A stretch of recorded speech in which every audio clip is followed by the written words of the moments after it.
మనందరి గురువు గారైన పత్రిజీ గారికి, వంశీ మాస్టర్ గారికి, ప్రవీణ మాస్టర్ గారికి, అలాగే జూమ్ లో ఉన్న ప్రతి ఒక్క మాస్టర్ కి కూడా నా హృదయపూర్వకమైన ఆత్మ నమస్కారాలు తెలియజేస్తున్నాను. ఈ రోజు మనం దివ్య మనోప్రకాశం బుక్ రీడ్ చేసుకోబోతున్నాం మాస్టర్స్. దివ్య మనోప్రకాశం బుక్ రచయిత అయిన టార్కం శరడారాయణ గారికి కూడా నా ఆత్మపూర్వకమైన ఆత్మ నమస్కారాలు తెలియజేస్తున్నాను.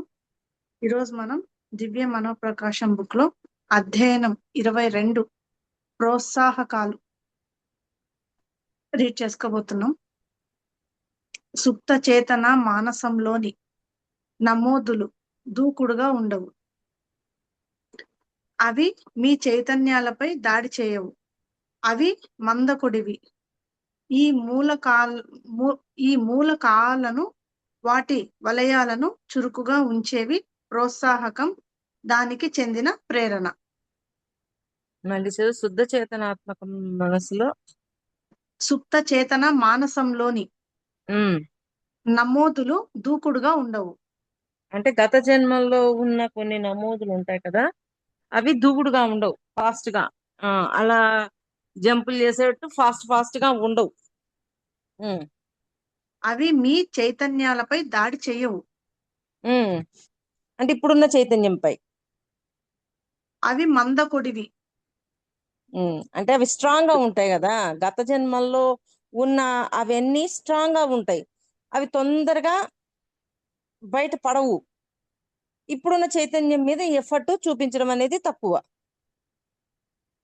అంటే గత జన్మల్లో దొంగతనం చేసే గుణం ఉంది, ఆ గుణం ఎన్నో జన్మలు చేయగా అది ఒక స్ట్రాంగ్ గా ఉండిపోయింది. అందువల్ల అదేం చేస్తుంది, తొందరగా ఇప్పుడున్న చైతన్యం మీద ఎఫెక్ట్ చూపించదు, అలాగని తొందరగా కరగదు. అది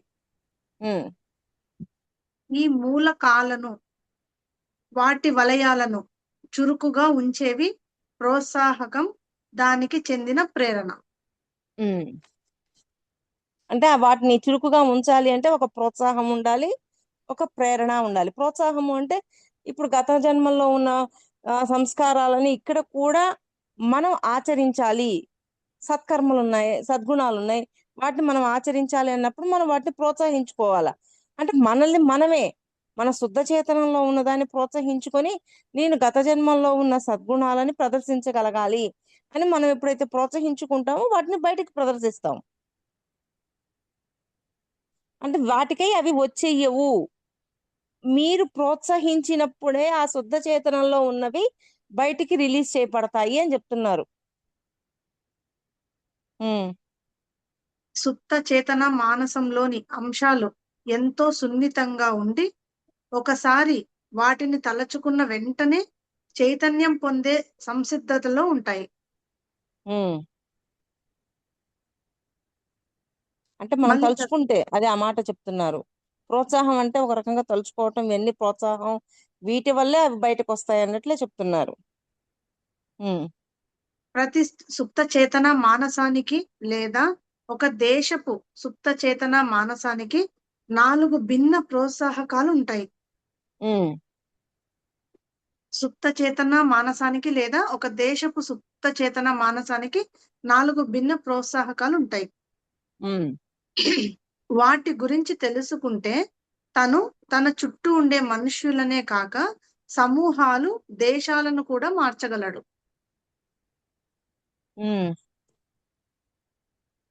గుప్త విద్యలో ఈ ప్రోత్సాహకాలను తెలుసుకునే అనుమతి ఉంది. 2 లైన్స్ మళ్ళీ ఒకసారి చదువు. వాటి గురించి తెలుసుకుంటే తను తన చుట్టూ ఉండే మనుష్యులనే కాక సమూహాలు, దేశాలను కూడా మార్చగలడు. అంతే. గుప్త విద్యలో ఈ ప్రోత్సాహకాలను తెలుసుకునే అనుమతి ఉంది.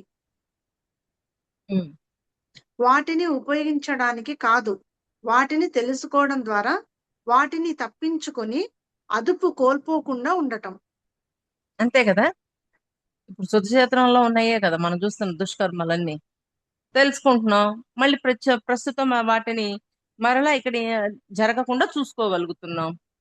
అది బ్యాలెన్స్ ఉందా లేదా అది తెలుసుకోవటం వల్ల. అది ఉపదేశం పొందిన వ్యక్తులు ఎవరు ఒక చైతన్యాన్ని ముందుకు నెట్టడానికి ప్రోత్సాహకాలను ఉపయోగించరు. అది అతని స్వేచ్ఛా ఇచ్చను అతిక్రమించడం. ఉమ్, మళ్ళీ చెప్పనమ్మా. మళ్ళీ చదువు. ఉపదేశం పొందిన వ్యక్తులు ఎవరు ఒక చైతన్యాన్ని ముందుకు నెట్టడానికి ప్రోత్సాహకాలను ఉపయోగించరు. అది ఉమ్, అతని స్వేచ్ఛా ఇచ్చను అతిక్రమించడం. అంటే ఉపదేశం పొందిన అంటే ఇక్కడ ఒక ఎన్లైటెడ్ మాస్టర్ అయితే ఆ ప్రోత్సాహకాలని తీసుకొచ్చి సరి అయినవైతే ఓకే, సరికాని కూడా ఉంటాయి కదా, వాటిని ఏవి అనేది అవేర్నెస్ తో చూసి వాటిని ఇక్కడ ఇంప్లిమెంట్ చేస్తాడే తప్ప లేకపోతే ఇంప్లిమెంట్ చెయ్యడు అంటున్నారు. అంతే కదా, గత జన్మలో మనం పుడిచాం, మన గత జన్మల్లో మనకి అలాంటి దుష్కర్మ చూసుకున్నాం, కానీ ఈ జన్మలో పొడవమంటే పొడుస్తామా? చెయ్యలేం కదా అసలు. అవి అయ్యో అప్పుడు ఇంట్లో చేశాను అని అనుకుంటాం, కానీ ఇప్పుడు చైతన్యం అలా లేదు కదా. కానీ చూసి దాని యొక్క దాన్ని ఓహో అలా ఉందా నా భావన, అప్పుడు దాన్ని మార్చాలి అని అనుకుంటాం అంతవరకే. భౌతికంలోకి దాన్ని తీసుకురావాలి అని మనం ఎప్పుడు అనుకోమన్నమాట, సరికానివి. ఉమ్, ఈ ప్రోత్సాహకాలు వర్ణాలు, శబ్దాలు, చలనాలు, రూపాలు లేదా వాటి కలయికలు అయి ఉండవచ్చు. ఏవైనా ఉండొచ్చు. ఒక ప్రోత్సాహకం ఉపయోగించిన వెంటనే దానికి చెందిన మూలకం దాని వలయం మెలకువ చైతన్యంలోకి ప్రవేశించి మానసిక క్రమం మొదలవుతుంది. మళ్ళీ చదవాలి. ఒక ప్రోత్సాహకం ఉపయోగించిన వెంటనే దానికి చెందిన మూలకం దాని వలయం మెలకువ చైతన్యంలోకి ప్రవేశించి మానసిక క్రమం మొదలవుతుంది. స్లో, మళ్ళీ ఒక్కసారి ఇంకా స్లో. ఈ ప్రోత్సాహకాలు వర్ణాలు, శబ్దాలు, చలనాలు, రూపాలు లేదా వాటి కలయికలు అయి ఉండవచ్చు. ఒక ప్రోత్సాహకం ఉపయోగించిన వెంటనే దానికి చెందిన మూలకం దాని వలయం మెలకువ చైతన్యంలోకి ప్రవేశించి మానసిక క్రమం మొదలవుతుంది. అంటే తీసుకోవచ్చినప్పుడు మన మనస్సులోకి కూడా వచ్చి అక్కడ ఏది చేసామో ఇక్కడ కూడా అలాగే చేస్తాం. మన మనస్సు దాకా అది వచ్చింది, వచ్చాక మూలంలో ఉంది ఆ ప్రోత్సాహకం, ఆ ప్రోత్సాహకాన్ని బయటికి తీసుకొచ్చాం, మన మనస్సు ద్వారా దాన్ని ఇంప్లిమెంట్ చేస్తాం. అంటే సరి అయినవైతే ఇంప్లిమెంట్ చేస్తాం, సరికానివైతే అక్కడే ఆగిపోతాయి. ఎందుకని ఆగిపోతాయి? అప్పటికి ఇప్పటికి మన చైతన్యంలో మార్పు వచ్చింది కదా, అందుకని. ఈ ఇదివరకు ప్రోత్సాహకాలు ఎవరు వేసుకొని లబ లబ లబ తిట్టేసేవాళ్ళం, ఇప్పుడు తిట్టమంటే తిడతామా? మన చైతన్యంలో మార్పు వచ్చింది కాబట్టి అవి చెయ్యం, సరికానివి. సరి అని అనుకో ఆ ప్రోత్సాహకాలని మన మనస్సు ద్వారా తీసుకొచ్చి బయట ఇంప్లిమెంట్ చేస్తాం.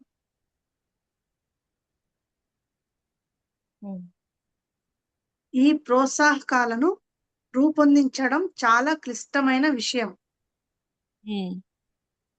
ఈ క్రమాన్ని అర్థం చేసుకోవడానికి అవన్నీ పరస్పరం అచేతన స్థితిలోకి రావాలి. మనుషులలోని బలహీనత వారి సుప్త చేతన మానసమే. అంతే కదా, బలహీనత అన్ని సుతచేతనంలో ఉన్నవి. మనుషులలోని బలహీనత వారి సుప్త చేతన మానసమే. అది ప్రత్యేక ప్రోత్సాహకాలతో అదుపు చేయబడుతుంది. అప్పుడు రక్షణలన్నీ నిరుపయోగాలే. రక్షణలు అంటే అని 5 పాయింట్స్ చెప్పారు మ్యామ్. చేయకూడనివి నియమాలు. ఒక్కసారి లైన్ చదువమ్మా. ఈ క్రమాన్ని అర్థం చేసుకోవడానికి అవన్నీ పరస్పరం అచేతన స్థితిలోకి రావాలి. మనుషులలోని బలహీనత వారి సుప్త చేతన మానసమే. అది ప్రత్యేక ప్రోత్సాహకాలతో అదుపు చేయబడుతుంది. అప్పుడు రక్షణలన్నీ నిరుపయోగాలే. రక్షణలు అంటే చెయ్యకూడనివి, నియమాలు, భయాలు, అదుపు, పర్యవసనాలు. మళ్ళీ చదువులా ఉంది. ఆ, ఈ క్రమాన్ని అర్థం చేసుకోవడానికి అవన్నీ పరస్పరం అచేతన స్థితిలోకి రావాలి.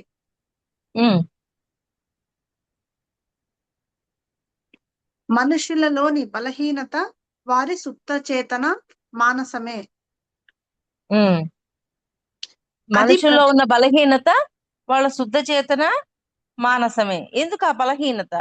ఇప్పుడు మనము సత్యం తెలుసుకున్నాం, ఈ జన్మలో స్ట్రాంగ్ గా ఉన్నాం ప్రతి విషయం పట్ల, కానీ బలహీనత సడన్ గా ఒక్కొక్క సమయంలో బలహీనం పడిపోతాం.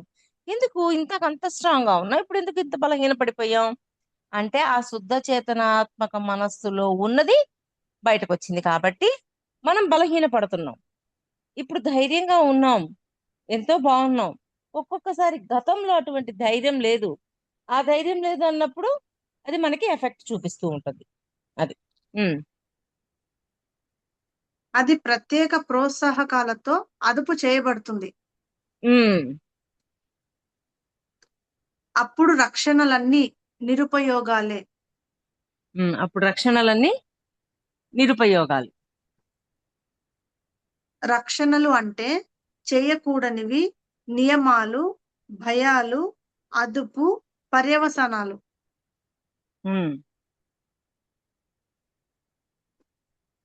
ప్రోత్సాహకం ఉపయోగించబడితే ఈ రక్షణలన్నీ క్షణంలో పోతాయి.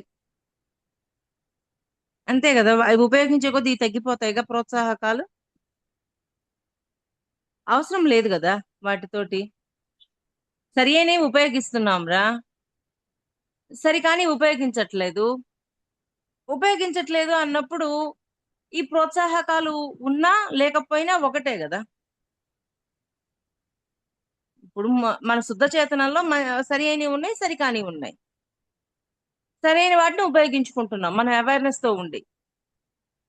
సరికానివి బయటికి తీసుకురాకుండా మన శుద్ధ మానసం చైతన్యంలోకి, మానసంలోకి తీసుకొచ్చి మళ్ళీ బయటికి ఇంప్లిమెంట్ చేయట్లా. మరి ఈ ప్రోత్సాహకాలు అవసరం లేదు కదా. ఇప్పుడు అవేర్నెస్ పెరిగింది, జ్ఞాన పరిధి పెరిగింది. ఇవన్నీ పెరిగినప్పుడు మనము చేసే పని పట్ల అవగాహన పెరిగింది. ఇవన్నీ పెరిగినప్పుడు ఏది ఎక్కడ చెయ్యాలో తెలుసు, ఎక్కడ ఏది చేయకూడదో అర్థమైపోయింది. అర్థమైపోయాక ఎలా ఉంటాం? ఓకే, ఇక్కడ ఇది ఇలా ఉండకూడదు, ఇలా ఉండాలి అని మనం తెలుసుకుంటామా లేదా?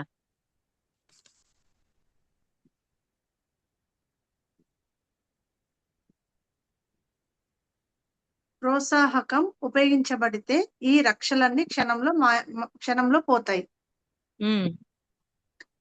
చేతన మానసం సుప్త చేతన ఆకాంక్షకు తోడ్పడితే అది రక్షణలన్నింటినీ ఒకటిగా వదిలివేసి తక్షణ లక్ష్యం ముందు వాటిని అర్థరహితమైనవిగా చేస్తుంది. ఆ రక్షణలు ఏంటో ఒకసారి చదువు. చేయకూడనివి రక్షణలు అంటే చేయకూడనివి, నియమాలు, భయాలు, అదుపు, పర్యవసానాలు. ఇవి చేయకూడనివి. ఇవి చేయకుండా మనల్ని మనం రక్షించుకోగలుగుతాం. అప్పుడు ఆ ప్రోత్సాహకాలు అవసరం లేదు. కానీ వీటిని తెలియకుండా ఇంప్లిమెంట్ చేస్తున్నప్పుడు ఆ ప్రోత్సాహకాలు అవసరం. అది చేతన మానసం సుప్త చేతన ఆకాంక్షకు తోడ్పడితే అది రక్షణలన్నింటినీ ఒక్కొక్కటిగా వదిలివేసి తక్షణ లక్ష్యం ముందు వాటిని అర్థరహితమైనవిగా చేస్తుంది. మరి ఇవన్నీ సరికానివి కదా, వాటన్నింటినీ ఆపేస్తుంది. ఇంకా తక్షణ లక్ష్యం ఏంటి? ఇప్పుడు కొత్తగా ఒక సత్యం తెలుసుకున్నాం. ఇది వరకు మాంసాహారం తింటున్నాం, అది సరికానిది, అది భయంతో కూడింది, ఇది తినడం వల్ల మనకు కర్మ అవుతుంది. ఇవన్నీ తెలుసుకున్నాక ఇప్పుడు ఏ లక్ష్యంతో ఉన్నాం? శాకాహారిగా ఉండాలి, మాంసాహారిగా ఉండకూడదు అని తెలుసుకున్నాం. ఆ లక్ష్యాన్ని ఇంప్లిమెంట్ చేస్తాం మనం. అది గతానికి సుప్త వదిలేసేసి ప్రస్తుత వర్తమానం యొక్క లక్ష్యాన్ని ఇంప్లిమెంట్ చేస్తాం. పాయింట్ క్లారిటీ వచ్చిందా? ఉమ్. సుప్త చేతన అంశాలు చేతన మానసంలోకి ప్రవేశిస్తే వాటికి దానిపై నల్లమందు ప్రభావం ఉంటుంది. అంటే ఇది ఒక నల్ల మందులాగా చెప్తున్నారు. అంటే ఆ ఆ ప్రభావం స- ఉంది, అందుకే కదా ఒక్కొక్కసారి ప్రభావం ఉంది. మాంసాహారం తినాలని లోపల కొట్టుకుంటుంటది, బయటేమో శాకాహారం అని లక్ష్యాన్ని తెలియజేసుకొని ఉంటుంటది. అది అంటే ఒక నల్ల మందు అంటే అది ఒక సరికానిది అని అన్నట్లు. ఉమ్, ఆ సమయంలో రక్షణలన్నీ మైకపు స్థితిలోకి వెళ్ళడంతో వాటిని నిరోధించలేము. ఉమ్. లక్షణాలన్నీ మైకపు స్థితిలోకి వెళ్ళడంతో వాటిని నిరోధించలేము. మైకపు స్థితి అంటే ఇక్కడ మైకము అంటే అవి స్ట్రాంగ్ గా ఉండిపోయినాయి లోపల, వాటిని నిరోధించడం కష్టంగా ఉంటది. అందుకే గతానికి వర్తమానానికి మధ్య ఒక సంఘర్షణ జరుగుతూ ఉంటుంది. అది బలం కదా, తింటే కదా అని గతం చెప్తుంటది. వర్తమానం ఏం చెప్తుంది? అది కర్మ కదా, ఆ జీవిని చంపే హక్కు మనకు లేదు, మరి ఆ జీవిని జీవించే హక్కు దానికి ఉంది, ఇవి చెప్తుంటుంది. అదేంటి, బాగా స్ట్రాంగ్ గా ఉంది కాబట్టి కొంచెం కష్టంగా ఉంటది గతం. అందుకే ఏమని చెప్తారు, ప్రతిదాన్ని స్ట్రాంగ్ చేసేయొద్దు, వింటూ జ్ఞానాన్ని జ్ఞానంగా మార్చుకుంటూ ఒక బ్యాలెన్స్ స్టేట్ లో ముందుకెళ్ళండి అని చెప్తారు. ఉమ్. అందుకే ఒక వ్యక్తి ఏదైనా ప్రలోభాన్ని అనుభూతి చెందినప్పుడు తన బోధకుని సహాయం కోరి దాన్ని అనుసరించాలి. ఉమ్. మళ్ళీ చదవనము. ఉమ్.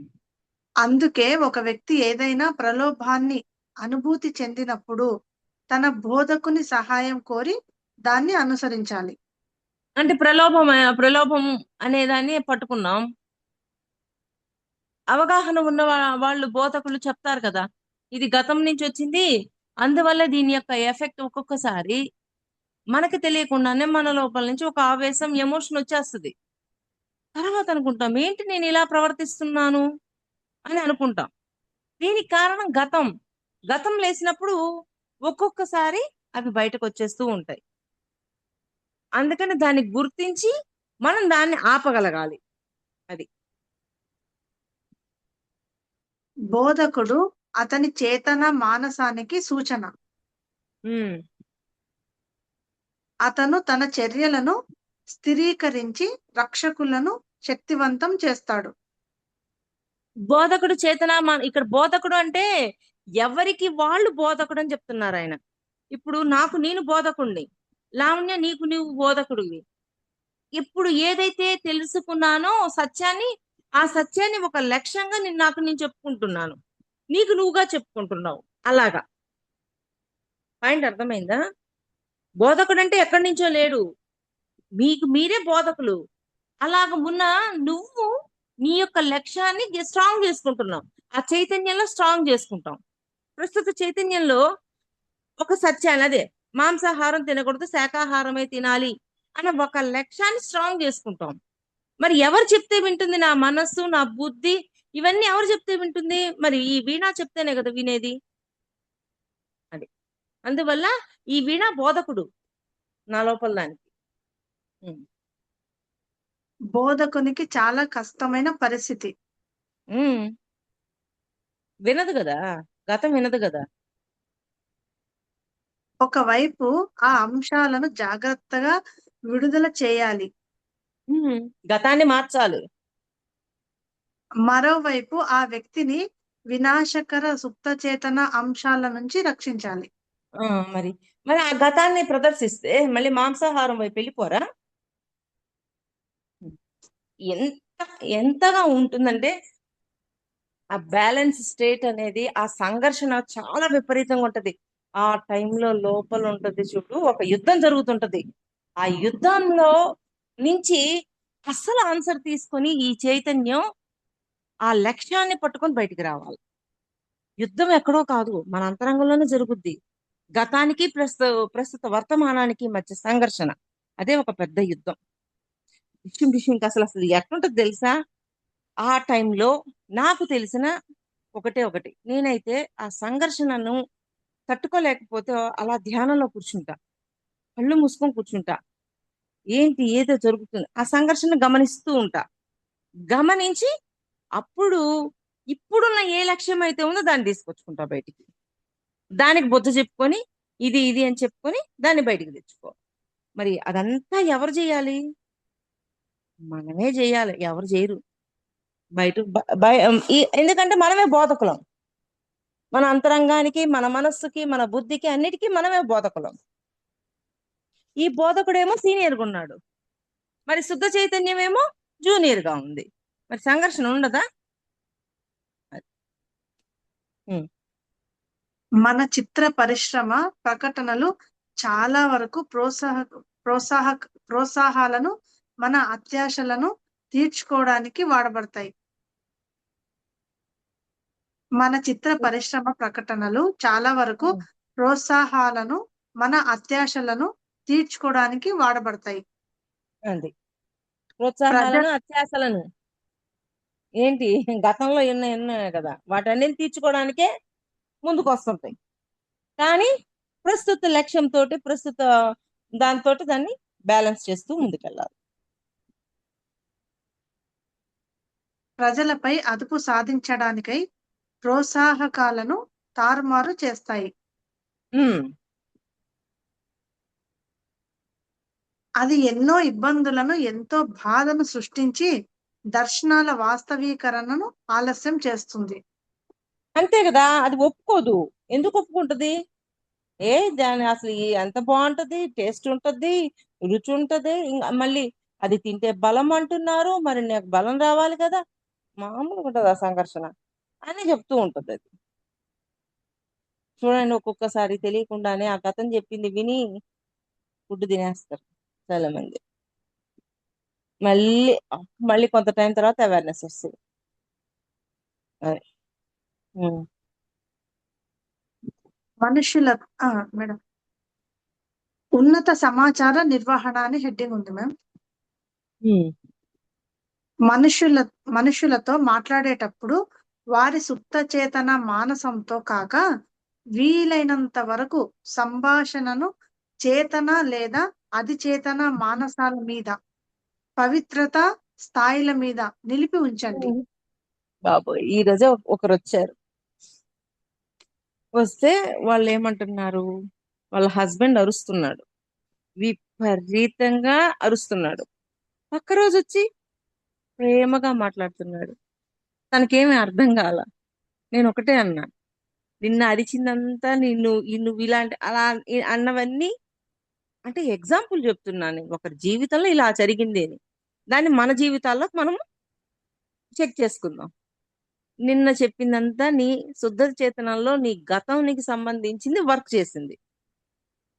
ఈ రోజు ప్రజెంట్ చైతన్యంలో ఎలా ఉందో అది వర్క్ చేసింది. ఈ రెండు వేరియేషన్స్ గుర్తించగలగాల. ఈ వేరియేషన్స్ గుర్తించకపోవటం వల్ల ఏమవుతుంది, ఇంకా భర్తను అవగాహన చేసుకోలేదు కదా భార్య. ఎక్కడొస్తుంది అవగాహన? అవగాహన రాదు కదా, మారిపోతుంది కదా. ఇప్పుడు భార్య అయినా సరే అలా ఉన్నప్పుడు భర్త అవగాహన చేసుకోలేరు కదా. ఈ అవగాహన అనేది పెరగాలి అంటే, ఓ ఇంత ఎమోషను రోజు నేను చూడలేదు కదా, ఈ రోజు వచ్చిందంటే సంథింగ్ ఏదో గతాంది వచ్చింది. కానీ ఈ రోజు ఇంత ఓకే, ఇప్పుడు చైతన్యంలోకి వచ్చాడు, ఓకే అని మనం ఎస్టిమేట్ చేయగలగాల ఎదుటి మనిషిని. అందుకే మహావతార్ బాబాజీ కూడా చెప్తుంటారు, వాళ్ళలోకి పరకాయ ప్రవేశం చేసినప్పుడు వాళ్ళు ఏ స్టేట్ ఆఫ్ మైండ్ లో ఉన్నారో మనకి కొంచెం అర్థమవుతుంది. వాళ్ళలోకి వెళ్ళి వాళ్ళు ఎందుకు అలా ప్రవర్తిస్తున్నారో తెలుసుకొని మళ్ళీ మీ ప్లేస్ లోకి వచ్చి మీరు ఏమి డిసైడ్ చేసుకోగలరో డిసైడ్ చేసుకోండి అని చెప్తారు ఆయన. ఆయన పరకాయ ప్రవేశం చేయండి అంటారు. ఎప్పుడైతే అది చేస్తూ ఉంటామో మనలో అవగాహన పరిధి పెరుగుతుంది. అది చేయనంత కాలం అవగాహన పరిధి పెరగదు ఎప్పటికీ. అందుకని మనలో అవగాహన పరిధి పెరగాలి అంటే ఫ్రాక్షన్ ఆఫ్ సెకండ్స్ లో వాళ్ళ చైతన్యాన్ని అక్కడికి వెళ్ళేసి వాళ్ళ ప్లేస్ లోకి వెళ్ళి అంతా చూసి మళ్ళీ మన ప్లేస్ లోకి వచ్చేయాలి. అది నేర్చుకోవాలి మనం. మరొకసారి చదువుతున్నా ఆ 2 లైన్స్. ఉమ్, ఉన్నత సమాచార నిర్వహణ. మనుషులతో మాట్లాడేటప్పుడు వారి సుప్త చేతన మానసంతో కాక వీలైనంత వరకు సంభాషణను చేతన లేదా అధిచేతన మానసాల మీద, పవిత్రత స్థాయిల మీద నిలిపి ఉంచండి. అంటే ఇప్పుడు చైతన్యం అలా లేదు. ఇది ఎన్లైటెడ్ గా ఉంది. కానీ గతం లేస్తుంది. గతాన్ని ఇంకా మార్చలా. ఆ గతం మీద చూడొద్దు అంటున్నారు. ఈ చైతన్యం మీదే చూసి మీరు మాట్లాడండి అంటున్నారు. ఉమ్, మీరు ప్రజలకు దర్శనాల శక్తికి అనుగుణంగా పనిచేయడం నేర్పితే అది వారి జీవితాన్ని ఆరోగ్యంగా, ఆనందంగా, సమృద్ధిగా, విజయవంతంగా మార్చగలదు. ఏంది? మీరు ప్రజలకు దర్శనాల శక్తికి అనుగుణంగా మీరు ప్రజలకు దర్శనాల ఉమ్, శక్తికి అనుగుణంగా ఉమ్, పనిచేయడం నేర్పితే ఉమ్, అది వారి జీవితాన్ని ఆరోగ్యంగా, ఆనందంగా, సమృద్ధిగా, విజయవంతంగా మార్చగలదు. అంటే దర్శనాలు అంటే ఇప్పుడున్న దర్శనం ఏంటి? ఇప్పుడున్న చైతన్యం ఏంటి? దీన్ని క్యాచ్ చేసుకుంటూ ముందుకెళ్ళాల. అప్పుడు ఆరోగ్యంగా, ఓ ఈ గతం లేసిందే, దాంతో మనకు సంబంధం లేదు, వదిలే అని దాన్ని వదలగలగాలి. మనదైనా వదలగలగాలి, ఎదుటి వాళ్ళదైనా వదలగలగాలి. అప్పుడు ఇప్పుడు ఆనందంగానే ఉంటాం భూమి మీద. ఎందుకంటే ఇప్పుడు చైతన్యం ఎన్లైటెడ్ గా ఉంది కదా, దానికి అర్థమవుతుంది కదా. పొడిచి చంపే అంత సీను లేదు, ఎదుటి వాడిని విమర్శించే సీను లేదు. ఎప్పుడైతే ఆధ్యాత్మికంలోకి వచ్చామో మనము ఎవరిని బాధ పెట్టకూడదు, ఇబ్బంది పెట్టకూడదు అనే కోణంలో ఆలోచిస్తాము. మరి ఇంత ఉంది కదా ఇప్పుడు జన్మలో. ఇప్పుడు చైతన్యంలో ఇవన్నీ ఉన్నాయి కదా. దీనికి అర్థం కాదు ఎందుకు నేను అలా మాట్లాడుతున్నానని. ఇదంతా గతం నుంచి వచ్చింది అన్న అవగాహన మనలో పెంచుకోవాలి. సాధారణంగా మనుష్యులు ఎవరైనా జీవితంలో ఓడిపోయిన వ్యక్తితో మాట్లాడేటప్పుడు అతని మూర్ఖత్వం గురించో, గత జీవితాల గురించో ఉపన్యాసాలు చేస్తారు. ఏందమ్మా? సాధారణంగా మనుష్యులు ఎవరైనా జీవితంలో ఓడిపోయిన వ్యక్తితో ఉమ్, మాట్లాడేటప్పుడు ఉమ్, అతని మూర్ఖత్వం గురించో, గత జీవితాల గురించో ఉపన్యాసాలు ఇస్తారు. మరి అతనిలో మూర్ఖత్వం ఒక్కోసారి బయటకు వచ్చింది. ఉమ్, దాన్ని పట్టుకుంటారే తప్ప ప్రస్తుత చైతన్యం అంతకంటే వృద్ధిలో ఉంది అనేది పట్టుకోరు. ఇప్పుడు మాట్లాడే వాళ్ళకి అవేర్నెస్ లేక మాట్లాడుతున్నారు.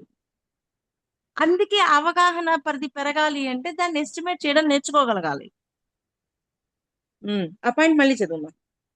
పాయింట్ బాగా సాధా అర్థం చేసుకోండి మాస్టర్స్. సాధారణంగా మనుష్యులు ఎవరైనా జీవితంలో ఓడిపోయిన వ్యక్తితో మాట్లాడేటప్పుడు అతని మూర్ఖత్వం గురించో, గత జీవితాల గురించో ఉపన్యాసాలు ఇస్తారు. అంటే అతనికి ఉన్న మూర్ఖత్వం అనేది గతం నుంచి వచ్చింది. అది ఇక్కడ కూడా ప్రదర్శించాడే అనుకో, ఆ మూర్ఖత్వం గురించి వాడు అట్టా అంటాడు, వాడు ఇట్టా అంటాడు, వాడు అలా ఉన్నాడు, వాడు ఇలా ఉన్నాడు అని చెప్తాం.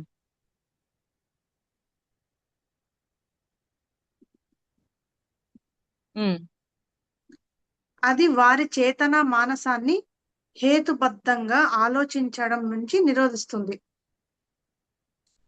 అది మనకి ఎఫెక్ట్ అవుతుంది, ఉన్నవాడికి ఎఫెక్ట్ అవుతుంది. అది బాగా గుర్తుపెట్టుకోండి. ఎప్పుడైతే ఎదుటవాడి యొక్క మూర్ఖత్వాన్ని, గతాన్ని మనం మాట్లాడుతూ ఉంటామో అది వాడు బాగానే ఉన్నాడు చేసి వాళ్ళు మార్చేసుకున్నారు, వాళ్ళు వెళ్ళిపోయారు. దాని గురించి మనం ఎప్పుడు మాట్లాడుతున్నామో మనకి ఎఫెక్ట్ ఉంటుంది దానికి. ఆలోచించదు. అది వారి చేతన మానసాన్ని హేతుబద్ధంగా ఆలోచించడం నుంచి నిరోధిస్తుంది. ఇంకా ఆలోచన ఎక్కడుంది అక్కడ? ఆలోచించడం నిరోధించి ఆ మూర్ఖత్వం చెప్పగా చెప్పగా చెప్పగా మనం మూర్ఖులైపోతాం.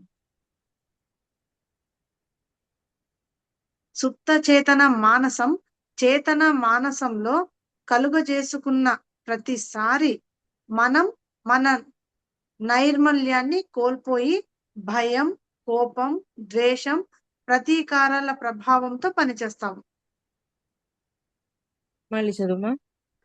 సుప్త చేతన మానసం చేతన మానసంలో కలుగ చేసుకున్న ప్రతిసారి మనం మన నైర్మల్యాన్ని కోల్పోయి భయం, కోపం, ద్వేషం, ప్రతీకారాల ప్రభావంతో పనిచేస్తాం.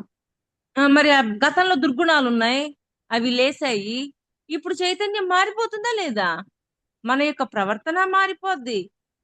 మనం మాట్లాడే మాట, ఉండే విధానం మొత్తం మారిపోద్ది. అప్పుడు మనం శక్తిని అంతా కోల్పోతాం. మన కోపం వస్తుంటది, అన్ని వస్తుంటాయి. అందుకే గుర్తించాలా. అందుకే సెల్ఫ్ చెకింగ్. ఆ సెల్ఫ్ చెకింగ్ తోటి ఎందుకు ఎమ్మన్నే నేను ఎందుకు ఇలా ప్రవర్తిస్తున్నాను చెక్ చేసుకోవాలా. చెక్ చేసి ఓహో ఇది ఏదో లేసిందే ఈ గతం గుణము అని మనకి మనమే అవేర్నెస్ తెచ్చుకోవాలా. మనకి మనమే బోధకులం. మరి మనల్ని మనమే సరి చేసుకోవాలా, మనల్ని మనమే కాపాడుకోవాలా, మనల్ని మనమే జాగ్రత్త పరుచుకోవాలా. మరి ఇవన్నీ మనమే కదా చేయాల్సిందే. ఎవరో వచ్చి చేస్తారా? ఎవరు వాళ్ళ అనుభవాన్ని చెప్తున్నారు, వినగానే సరిపోదు కదా, దాన్ని ఆచరించాలి అంటే మనం చేయాలి కదా పని. అందుకు మళ్ళీ అలా చదువుమా. అది వారి చేతన మానసాన్ని హేతుబద్ధంగా ఆలోచించడం నుంచి నిరోధిస్తుంది. నైర్మల్యమా ఏందని అంటే వాళ్ళలో ఉన్న నిర్మలత్వం అంతా కోల్పోతారు. ఆ ఆవేశం అర్థమైపోతూ ఉంటది గతం బాగా లేసిందని. మీరే చూడండి, ఒకసారి గమనించండి. ఆ కూల్ గా మాట్లాడేటప్పుడు ప్రస్తుత చైతన్యం ఏంది? ప్రేమతోటి, వినయంతోటి, మరి కరుణతోటి, ఇవన్నీ మన హృదయం బాగా చక్కగా తయారైపోయింది. కానీ గతం లేసినప్పుడు ఇది పోయింది, పోకలేసి. అందుకని మాట్లాడేటప్పుడు మన మీద మనకి ఎరుకుండాలి. ఒకవేళ ఎదుటివాడు మాట్లాడుతూ ఉన్నప్పుడు కూడా ఎరుకతో గమనించి ఇది నా అవగాహన చేసుకొని కూల్ గా ఉండాల. వాళ్ళు రెచ్చిపోయారు, మనం రెచ్చిపోతే యుద్ధమే, అక్కడికి ఏం లేదు. ఓ వీళ్ళ గతం లేసింది, వర్తమానంలో వీళ్ళు ఇలా లేరు, కానీ ఎందుకు ఇలా ప్రవర్తిస్తున్నారు అంటే గతం లేసింది. ఓకే, కూల్ అని మనకి మనం కూల్ బేబీ, కూల్ అనుకుని మనం చెప్పుకోవాలా. తర్వాత ఎప్పుడో సందర్భం వచ్చినప్పుడు కూల్ గా ఉన్నప్పుడు అది వ్యక్తం చేస్తే వాళ్ళకి అవగాహన అవుతుంది. ఇంకా వాళ్ళకి ఇంత దూరం రాలా.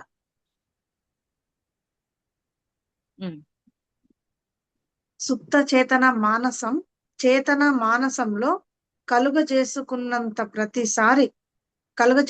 ప్రతిసారి మనం మన నైర్మల్యాన్ని అంటే కోల్పోయి నిర్మలత్వాన్ని, నైర్మల్యము అంటే మనలో ఉన్న ప్యూరిటీని కోల్పోయి భయం, కోపం, ద్వేషం, ప్రతీకారాల ప్రభావంతో పనిచేస్తాం. అయిపోయింది.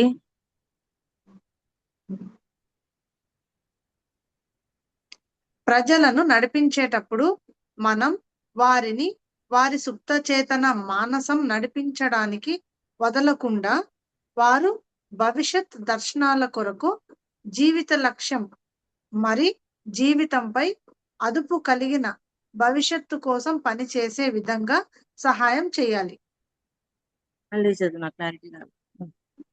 ప్రజలను నడిపించేటప్పుడు మనం వారి సుప్త చేతన మానసం నడిపించడానికి వదలకుండా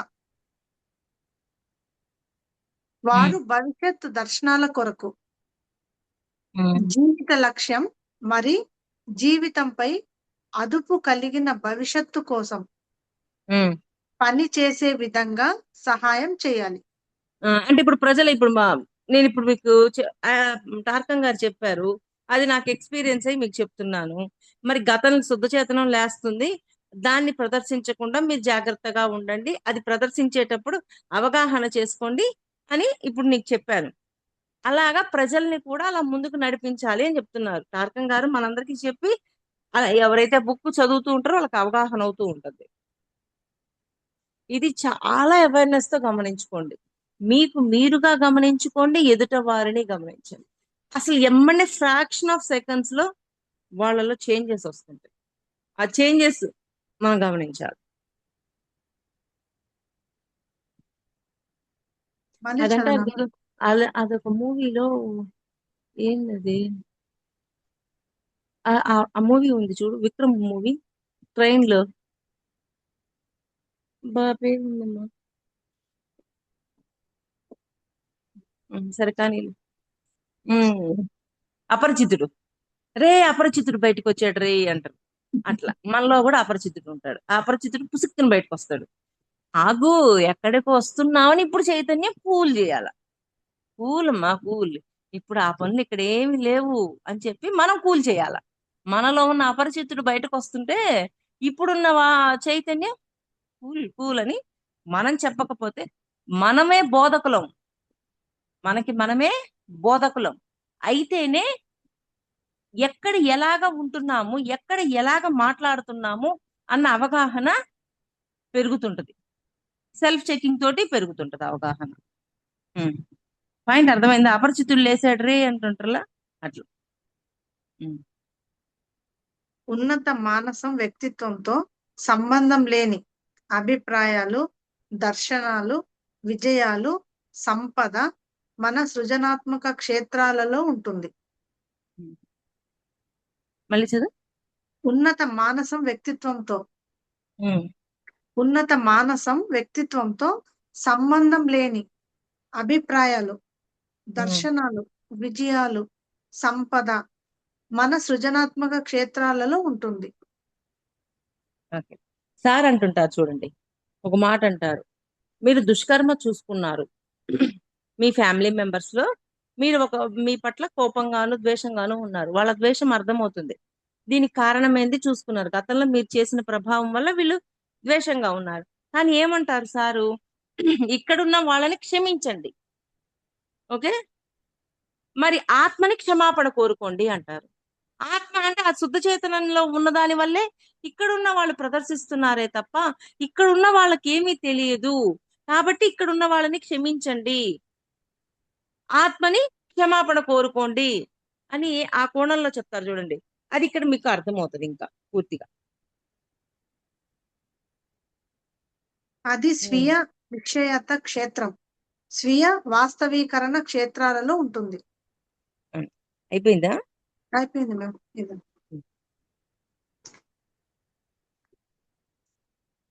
చాలా మ్యామ్. చాలు. ఓకే మాస్టర్స్, నాకు ఇంత చక్కటి అవకాశాన్ని కల్పించిన మాస్టర్స్ అందరికి, అలాగే జూమ్ లో ఉన్న ప్రతి ఒక్క మాస్టర్ కి కూడా నా హృదయపూర్వకమైన ఆత్మ నమస్కారాలు తెలియజేస్తున్నాను. Thank you masters, thank you so much అండి.